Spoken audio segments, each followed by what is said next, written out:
El Informativo. Bienvenidos todos en este 9 de octubre del 2019. Carlos Figueroa y Ruth del Salto, como cada mediodía, con las noticias internacionales. Gracias por su sintonía. ¿Qué tal, Carlos? Hola, Ruth. Bienvenidos todos. Tenemos una hora para actualizarnos. Vamos a arrancar con imágenes en vivo, lo que se vive a esta hora en la capital ecuatoriana, cuando son las 12 del mediodía con 3 minutos. Empieza a congregarse las personas, los manifestantes, en el centro histórico de la capital de los ecuatorianos, a escasas cuadras del Palacio de Carondelet, esta masiva marcha opositora que se dirige a la Casa de Gobierno en Quito. Sindicatos y otros grupos que no están conformes con estas medidas, las anunciadas la semana pasada por el gobierno de Lenín Moreno Garcés, se manifiestan por las calles, protestan por el aumento de los precios del combustible, el acuerdo también con el Fondo Monetario Internacional. Los indígenas de varias provincias cercanas a la capital de la República, a la provincia de Pichincha, han llegado, campesinos también ya se encuentran en la capital, mientras el presidente Moreno pues denunció un intento de golpe de Estado, se trasladó al puerto principal, a la capital económica, en cambio del Ecuador, a Guayaquil, donde ha sesionado con parte de su gabinete y otras entidades estatales. Hace pocos minutos estaba en alocución la ministra María Paula Romo, ministra del Interior, con el ministro de Defensa, el señor Jarrín. Ellos anunciaron que posiblemente en las próximas horas se iban a devolver a trasladar a Quito. Sin embargo, esto es lo que pasa hasta el momento. La imagen de estos grupos indígenas, se dice que 20.000 han sido convocados y van a llegar hasta Carondelet. Quieren hacerlo, pero está blindado este espacio, este cuadrante, precisamente para proteger este Palacio de Gobierno. Sabemos que otras entidades, la Contraloría, cuarteles de la policía, pues fueron vandalizados en días anteriores, específicamente el día lunes, que se vivió una jornada bastante intensa y violenta. La idea del resguardo, toda vez que se ha dicho que el presidente Lenín Moreno va a regresar mañana a Quito, la capital, donde se viven horas de tensión. Ha comenzado, lo decía Ruth, esta gran movilización después de que el gobierno y líderes indígenas sostuvieran anoche un primer acercamiento sin llegar a acuerdo alguno. Así es, cerca del Palacio de Carondelet, ahí como vemos de las imágenes, se registran algunos disturbios, enfrentamientos entre manifestantes, también la fuerza pública. Esto en medio de un estado de excepción que fue decretado el jueves pasado por el gobierno de Lenín Moreno. El día de ayer en la noche hay un toque de queda, que significa que no hay libre tránsito en horas de la noche particularmente. Hoy se cumple una semana desde que estalló la crisis por la eliminación de los subsidios a la gasolina. Horas antes del paro de este miércoles, el presidente Lenín Moreno había decretado, lo decía Ruth, desde Guayaquil, a donde trasladó la sede del Ejecutivo, un toque de queda que le impide a los ciudadanos movilizarse por todo el país. Somos un solo pueblo, compañeros, y no nos olvidemos. Así que vamos a la lucha. Este es el ambiente a esta hora en la ciudad de Quito. Ecuador vive horas de máxima tensión tras una semana de manifestaciones y una crisis política. Busquemos un fin común. La capital concentra la movilización de las comunidades indígenas que con carteles y consignas exigen que el gobierno de Lenín Moreno derogue el decreto ejecutivo 883 con el que se eliminó el subsidio a los combustibles. Está en nuestras manos que derrogue el día de hoy el presidente el acuerdo 883, compañeros. Así que ¡viva el paro!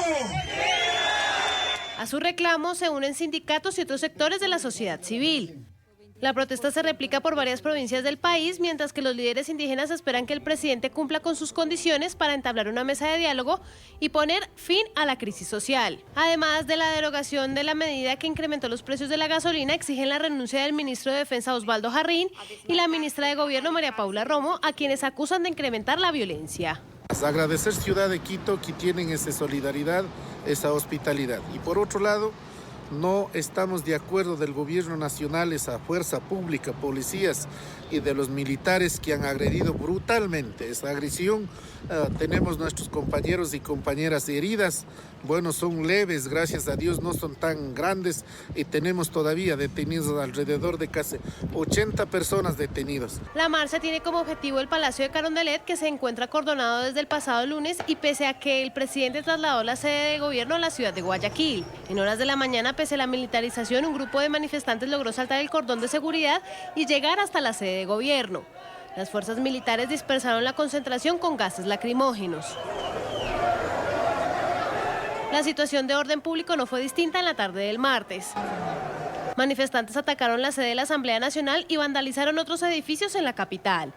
La ministra de Gobierno entregó en horas de la noche un reporte de las personas heridas tras una semana de manifestaciones. El día de hoy tenemos 19 personas heridas, 13 de ellas en la provincia del Nab.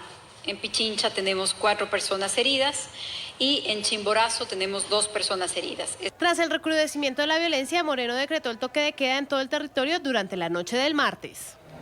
El presidente de Ecuador, Lenín Moreno Garcés, ha ofrecido anoche una entrevista en cadena nacional en medio de la grave crisis que enfrenta su gobierno tras anunciar hace justo una semana esta eliminación a los subsidios de los combustibles. Ha respondido a quienes reclaman su renuncia al cargo. ¿Usted ha sentido amenazado su gobierno? ¿Se le ha pasado en la cabeza en algún momento renunciar a la presidencia? No, bajo ninguna circunstancia, Milton. Y no veo por qué tendría que hacerlo si estoy tomando las decisiones correctas.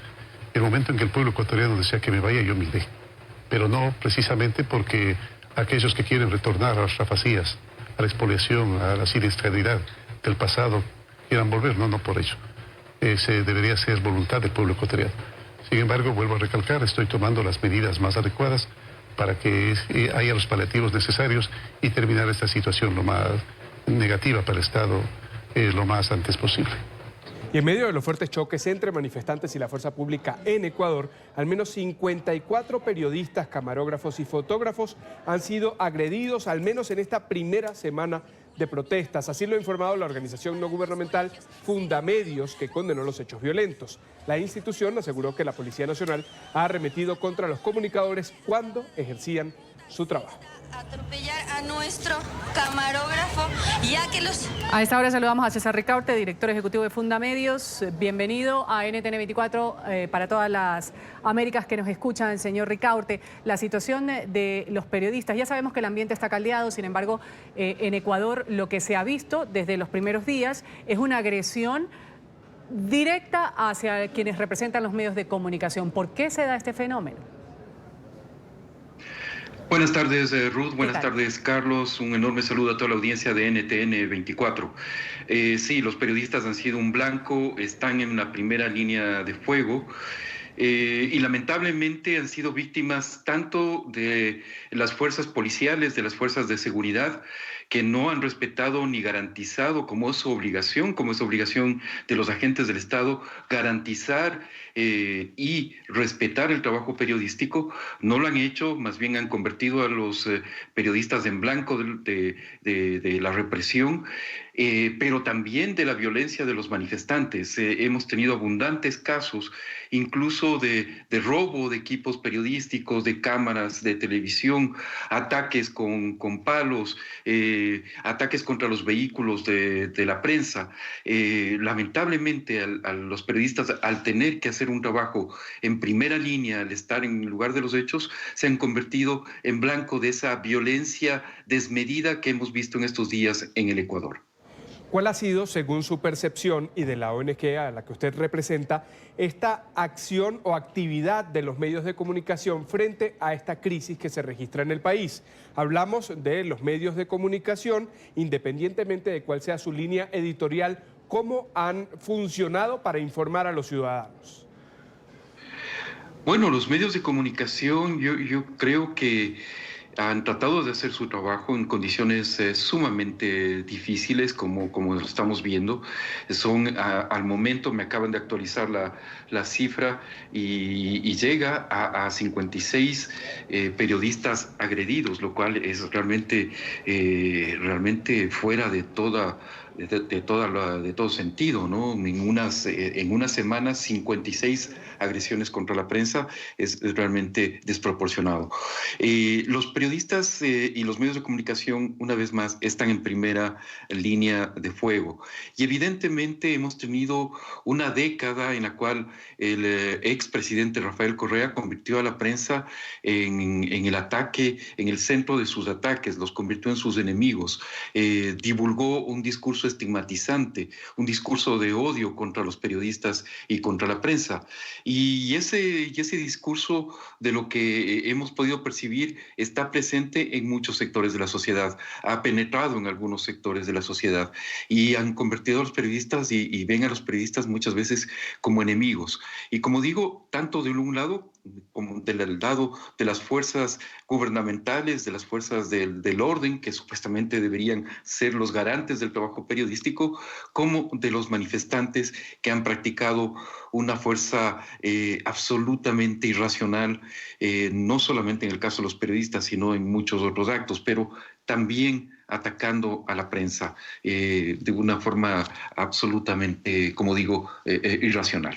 Señor Ricaurte, gracias por estar con nosotros. César Ricaurte, director de Fundamedios, ha estado con nosotros aquí en NTN 24. Un buen día para usted. Gracias, Ruth, y gracias, Carlos. Un enorme saludo a toda la audiencia. Vamos a hablar ahora del expresidente de Ecuador, Rafael Correa. No descarta presentarse a elecciones. Así lo aseguró hoy desde Bruselas, en Bélgica, donde reside. Este martes el dirigente de izquierda había llamado al presidente Lenín Moreno a renunciar a su cargo y a convocar elecciones anticipadas ante la crisis que vive Ecuador. Sin embargo, Correa, que gobernó el país entre el 2007 y 2017, no podrá lanzarse a la reelección tras la reforma de los mandatos presidenciales que promovió su sucesor, Lenín Moreno. Si es necesario que sea candidato, lo seré. A mí me inhabilitaron, entre comillas, para ser presidente, porque todo fue ilegal, todo fue inconstitucional. Pero de vicepresidente para abajo, yo no tengo ningún problema para participar. Van a crear esos problemas. Van a buscar cómo impedir mi participación porque saben que lo derrotamos en las urnas. El presidente Lenín Moreno va a retomar su agenda en Quito luego de haber trasladado su ejecutivo a Guayaquil en medio de la crisis que se vive en la nación. Así lo anunciaron las autoridades hace pocos minutos en una rueda de prensa. En su día de independencia, Guayaquil, el puerto principal de Ecuador, amanece sitiado. Desde las 7 de la mañana, las Fuerzas Armadas y la policía cerraron las principales entradas a la ciudad por seguridad. La orden de las autoridades es clara: blindarla de las manifestaciones. Pero hay quienes sí necesitan entrar a la ciudad y ahí es donde empieza la desesperación. Tengo a mi paciente, mi mamá es con discapacidad, está en cama. Tengo mi papá con tumor y necesito retirar medicina de Solca. El pueblo se nos va a levantar, amiga. Yo tengo mi carro y me van a piedrar. ¿Pero y qué pasa si están diciendo que es por seguridad, que no quieren que entren los manifestantes? Solo los militares están ahí. El señor vigilante vino ahorita ahí. ¿Qué necesita usted hacer en Guayaquil? Yo soy de Guayaquil. Me vine con un amigo, una emergencia. Me cerraron el puente, nos mandan para acá, El país está en estado de emergencia hace 6 días. Anoche fue la primera noche de la prohibición de libre circulación en el país. Hay 676 detenidos y a las 3 de la tarde está citada una manifestación en el puerto principal por la paz del Ecuador. NTN 24 ha hablado en Guayaquil con Pedro Pablo Duarte, él es gobernador de la provincia del Guayas. Ante nuestras cámaras, el funcionario ha hecho graves denuncias. El día de hoy estamos viviendo el día más fuerte de todas las jornadas. Hoy es un paro nacional. Son diferentes sectores que se están congregando, tanto indígenas, profesores también. Incluso quisieron llegar aquí a Guayaquil. La parte de estrategia de ellos es tomarse emblemas nacionales, ya sea Quito o Guayaquil, para ingresar acá. No pudieron hacerlo, pudimos desviar un convoy de casi 20 camiones llenos de indígenas que debo manifestar. No tenemos nada en contra de los indígenas, todo lo contrario. Guayaquil, la provincia del Guayas, el Ecuador en sí, es un país de brazos abiertos. Pero lo que no vamos a permitir es gente que se quiera venir a manifestar acompañado de delincuencia. Pudimos evidenciar, Andrea, si me lo permite, luego quisiera mostrarle unas fotos de personas que encontramos incluso con granadas en las manifestaciones, con misiles de bala, queriendo amedrentar a la población, provocando saqueos a comercio. Usted se imagina la cantidad, la pérdida de millones y millones de dólares de no solamente un día de no trabajar, sino que además atentar contra la propiedad privada. La conversación completa del gobernador con Andrea Bernal, nuestra enviada especial a Guayaquil, la van a poder ver en el programa Zoom a la Noticia, 3 de la tarde, hora de Bogotá, Quito y Lima. Y a propósito de las pruebas de infiltrados, de vándalos en los grupos de manifestantes, ministros del gobierno han ofrecido una rueda de prensa. Hablaron sobre la supuesta intervención del expresidente Rafael Correa, de Nicolás Maduro desde Venezuela, para precisamente infiltrar a estas personas que causan destrozos en distintas ciudades del país. Dicen tener las pruebas en la mano. ¿Qué pruebas tenemos de cuál es la intencionalidad política detrás? Las propias palabras de Rafael Correa, que ya ha hecho varias insinuaciones respecto de cambiar el gobierno, las palabras de los legisladores del correísmo que han hecho exactamente lo mismo y que incluso presentaron un pedido escrito a la Asamblea Nacional en este sentido, pero sobre todo el comportamiento violento de los propios líderes de esa organización política. Y a eso súmele usted las 2 felicitaciones públicas que ya ha hecho Maduro al caos en el Ecuador. Para nosotros eso configura perfectamente la intencionalidad política que hay detrás de parte de lo que está sucediendo en el país. Cuando se habla de inteligencia, no solamente estamos hablando de la apreciación de la inteligencia en base a suposiciones, sino de hechos reales, concretos, evidencias, de elementos agitadores, instigadores, que conforman un grupo insurgente en el país. Ahí están aglutinados criminales, vandalismo, desestabilizadores políticos, y eso es lo que nosotros tenemos como evidencias y que están precisamente por acción de la ley ya detenidos. 12 del mediodía con 19 minutos, vamos a enlazarnos inmediatamente con Guayaquil, Ecuador, en un punto en donde pasa un fluido bastante grande, tráfico vehicular, que hasta ahora, pues, como lo reportamos desde horas de la mañana, este tráfico ha sido un poco suspendido, la gente no puede realizar sus tareas habituales o actividades normales, precisamente por restricciones que hay. La policía mantiene bloqueados ciertos puntos de la ciudad de Guayaquil. Carlos, este es el puente de la Unidad Nacional. Ahí vamos a saludar a Andrea Bernal. Andrea, muy buenas tardes. ¿Qué ocurre a esta hora? ¿Cómo avanza el operativo por parte del gobierno a propósito de haber decretado el toque de queda? Ruth, Carlos, ¿qué tal? Muy buenas tardes. 33 grados centígrados a esta hora en Guayaquil. Ruth lo decía perfectamente. Sobre el puente de la Unidad Nacional, Guayaquil está a mis espaldas, pero el puente está totalmente tapado, es decir, los militares más adelante, que es donde transmitíamos desde esta mañana, no permiten el paso a Guayaquil. Casi 2 puntos de la ciudad están cerrados, es decir, han blindado la ciudad de Guayaquil. Las autoridades han dicho que no van a permitir la entrada del vandalismo. Incluso ya la ministra de Interior aseguraba que, lo escuchaba antes, 20 camiones de protesta, ella dice que son de protesta indígena, habían logrado paralizar lejos de la ciudad. ¿Qué pasa a esta hora? Que se reúne la gente en el centro de la ciudad. Nosotros después de esto iremos hasta allá a la gran marcha por la paz del país, que es la que se ha llamado aquí a Guayaquil. En Quito hay disturbios y está la gran protesta del paro nacional, pero aquí en Guayaquil hay una gran marcha por la paz. Gremios empresarios, la alcaldesa de la ciudad de Guayaquil, el gobernador, todos se van a unir en torno a esa protesta para pedirle, a ellos han dicho, a los vándalos y también para pedirle a los que protestan que lo hagan de forma pacífica. ¿Qué más ha pasado también? En horas de la mañana pues hay un caos vehicular sin duda en la ciudad, porque al estar blindado es muy difícil que la gente que viene de otras partes de la ciudad, de otros cantones, de Durán, de Yaguachi, de Babahoyo, logren entrar acá porque trabajan aquí, tienen citas médicas, es entendible, pero pues es compleja la situación por lo que se vive, sobre todo del toque de queda. Yo me hago a un lado para que ustedes vean en este puente, imagínense, una vena principal que fluye de tránsito a la ciudad de Guayaquil, pues completamente cerrado, atraviesa el río Guayas, este puente de la Unidad Nacional. En un día normal se vería un flujo muy importante de las grandes ciudades de América Latina, por supuesto, ahí, pero esta es la situación de este toque de excepción, donde han dicho que las fuerzas militares y la policía tienen que cumplir su trabajo, es replegar las manifestaciones violentas en la ciudad de Guayaquil y en Quito también. Ruth, Carlos. De este estado de excepción que bien mencionas, Andrea, que fue decretado el jueves pasado, este toque de queda nocturno, ayer por la noche que se dio a conocer por parte de Lenín Moreno, se habla y lo ha citado a las 3 de la tarde en los bajos del municipio de Guayaquil. La alcaldesa ha hecho esta convocatoria. ¿Cómo se va a llevar a cabo esto en pleno estado de excepción? Porque suena por una parte un poco contradictorio. Estamos tratando de salvaguardar que no haya conflicto, sin embargo estamos llamando a una movilización. Paradójico. Paradójico, sin duda. Hay que tratar que no se salga esto de las manos tampoco, porque hay temor frente a que haya problemas de seguridad, porque se podrían enfrentar unos bandos y otros. La ministra ha sido clara en decir que incluso hay autoridades, lo ha dicho, prefectos de otras provincias, autoridades de Durán, que está muy cerca de Guayaquil, líderes correístas que están pues asustando la situación. Así que yo creo que es paradójico, por eso la pregunta vale hoy, un estado de excepción que realmente se está cumpliendo, ¿cómo y de qué manera?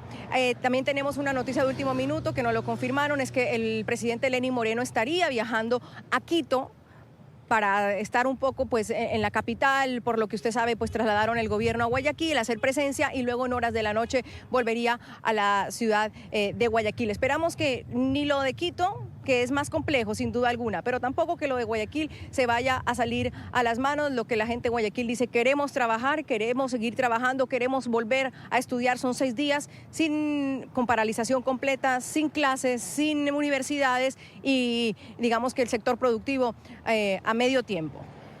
Agradecemos a Andrea Bernal, veíamos las imágenes mientras Andrea comentaba lo que sucede en Quito. Ciertamente hay un movimiento, por supuesto mayor tensión y atención frente a lo que ocurre en la capital. Muchísimas gracias, Andrea. Vamos a hacer la primera pausa aquí en el informativo.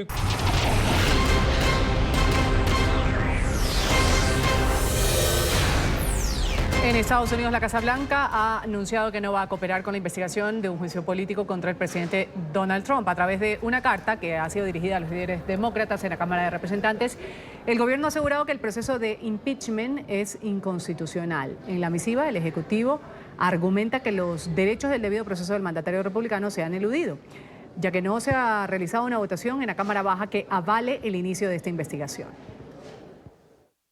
El presidente Trump y su administración rechazan sus esfuerzos infundados e inconstitucionales para revocar el proceso democrático. Quizás la mejor evidencia de que no hubo irregularidades en la llamada es el hecho de que después de que se publicó el registro real de la misma, el presidente Schiff eligió inventar una versión falsa de la llamada y leer su transcripción inventada. Entre tanto, la líder demócrata Nancy Pelosi ha respondido a la carta asegurando que Trump tendrá que rendir cuentas y que nadie está por encima de la ley. Se debe advertir a la Casa Blanca que los continuos esfuerzos para ocultar la verdad del abuso de poder del presidente al pueblo estadounidense se considerarán como una prueba más de obstrucción. Señor presidente, usted no está por encima de la ley, tendrá que rendir cuentas. Y mientras la Casa Blanca se niega a colaborar con la investigación del juicio contra Trump, el presidente del Comité Judicial del Senado, Lindsey Graham, ha dicho que tiene la intención de invitar al abogado personal del presidente, a Rudy Giuliani, a testificar sobre lo que ha llamado corrupción en Ucrania. Graham, uno de los más fervorosos partidarios del mandatario, ha citado en una serie de tweets las acusaciones hechas por Giuliani sobre la supuesta corrupción del ex vicepresidente Joe Biden y de su hijo Hunter Biden. Me encantaría testificar y darme media hora para señalar a Biden, 4 décadas de crímenes. Me encantaría hacerlo. Es decir, va a ser más fácil que señalar las 6 décadas de crímenes de la mafia. Hoy en Washington, el secretario de Estado de los Estados Unidos, Mike Pompeo, ha recibido al canciller colombiano Carlos Olmes Trujillo. En la reunión bilateral, ambas partes trataron temas de la agenda en común, tales como el problema del narcotráfico y la crisis en Venezuela. Sobre este último punto, tanto Colombia como Estados Unidos han reiterado su apoyo y compromiso para que el país suramericano retorne a la democracia. The Venezuelan crisis. En Colombia, y tras la audiencia ante la Corte Suprema, el expresidente Álvaro Uribe se defendió de los señalamientos. Desde la sede del partido que lidera, el también senador ha señalado que el magistrado que condujo la indagatoria cumplió con su deber, no tiene queja alguna sobre él. Agregó que jamás ha manipulado testigos, ha cuestionado las filtraciones del proceso que calificó como ilegales. Y hoy le dije al magistrado, ¿y por qué esas filtraciones? Esas filtraciones ilegales. ¿Y por qué audios alterados? ¿Y por qué analizaban interceptaciones mías parcialmente? ¿Y por qué cuando converso con Sergio Araujo y él me dice que hay que proceder con rapidez para que no borren pruebas? Al transcribir eso ponen todo lo contrario. Y luego de concluir esta indagatoria, la Corte Suprema de Justicia señaló que el expresidente Álvaro Uribe Vélez quedó formalmente vinculado al proceso que adelanta la sala de instrucción. El presidente del Alto Tribunal dijo que ninguna presión va a influir en las decisiones de los magistrados. El alto juzgado tiene un plazo mínimo de 10 días hábiles para tomar una decisión sobre el proceso. La primera de ellas, determinar si el senador es llamado a juicio o el caso se archiva. De darse la primera, el magistrado investigador deberá determinar si expide o no una medida de aseguramiento en contra de Uribe o si el congresista permanece en libertad, pero vinculado a este proceso penal. Frente a las voces que atacan la legitimidad de las instituciones ante la investigación penal contra el senador Álvaro Uribe Vélez, es imperativo llamar a la cordura y a la confianza en la justicia. El expresidente Uribe Vélez ha contado y contará siempre con plenas garantías constitucionales, judiciales y procesales que le ha brindado la Sala Especial de Instrucción de la Corte.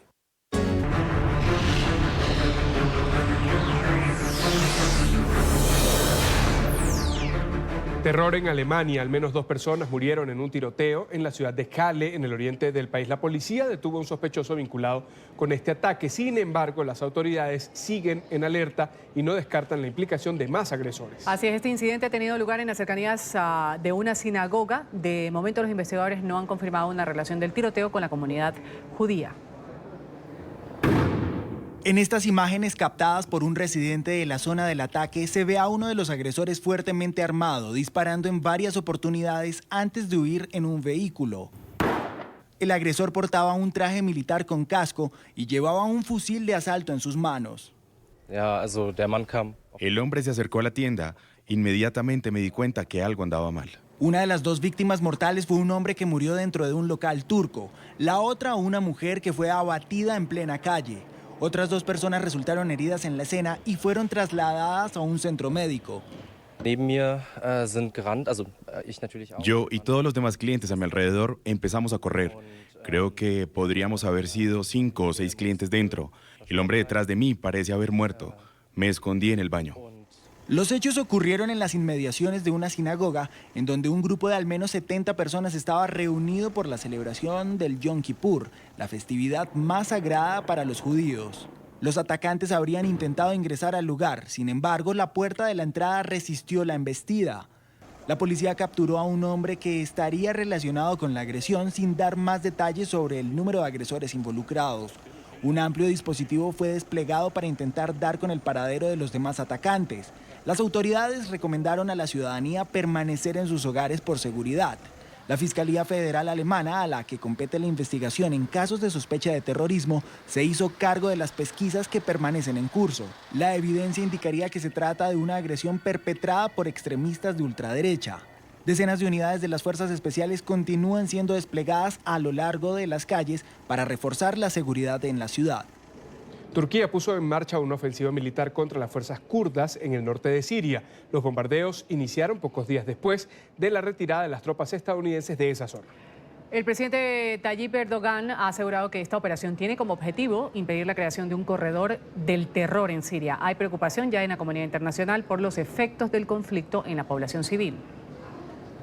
De esta manera, el presidente de Turquía, Tayyip Erdogan, dio la orden a sus fuerzas militares de iniciar la Operación Manantial de Paz, con la misión de bombardear a combatientes kurdos en el noreste de Siria. Con ataques aéreos y artillería, asaltaron posiciones de las llamadas Unidades de Protección Militar, en la ciudad fronteriza de Ras Al Ain. Estos grupos constituyen el brazo armado oficial del Comité Supremo Kurdo y son considerados terroristas por Ankara, por sus vínculos con el PPK, organización armada que opera en Turquía desde 1983. La arremetida se registra pocos días después de que Estados Unidos retirara sus tropas del lugar y deja en evidencia la decisión de Erdogan de ignorar las advertencias de la comunidad internacional que condena estos ataques. Por su parte, las fuerzas democráticas sirias, lideradas por los kurdos, aseguraron que quieren evitar una guerra, pero señalaron que están listos para enfrentar cualquier tipo de agresión. Enviamos un mensaje a todo el mundo nuevamente. No atacaremos a Turquía, pero si insisten en atacarnos y ocupar nuestras tierras, activaremos nuestro derecho a defender nuestro proyecto nosotros mismos hasta la última gota de sangre. Estamos listos para enfrentar cualquier tipo de ataque. La Media Luna Roja dijo que se encuentra preparada para atender a los heridos civiles y militares y dispone de ambulancias que están siendo enviadas a la zona de conflicto. Hablar ahora de un divertido momento que se ha vivido en el Parlamento de Dinamarca.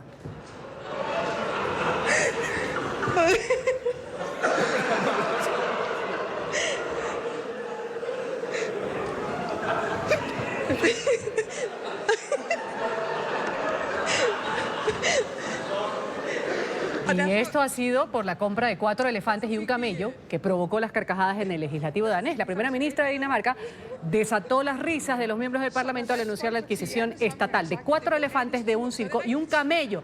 Pero esta adición es lo que causó risa porque dijo el camello es amigo inseparable de uno de los elefantes. La primera ministra estaba explicando el compromiso de su gobierno con la protección de los animales. La diferencia entre el humor europeo y el latino. Sí, porque a mí no me causó risa, la verdad, no mucho. Otras cosas nos dan muchas más. Así finalizamos este informativo en NTN 24, el canal de las Américas, agradeciendo como siempre su atención y compañía.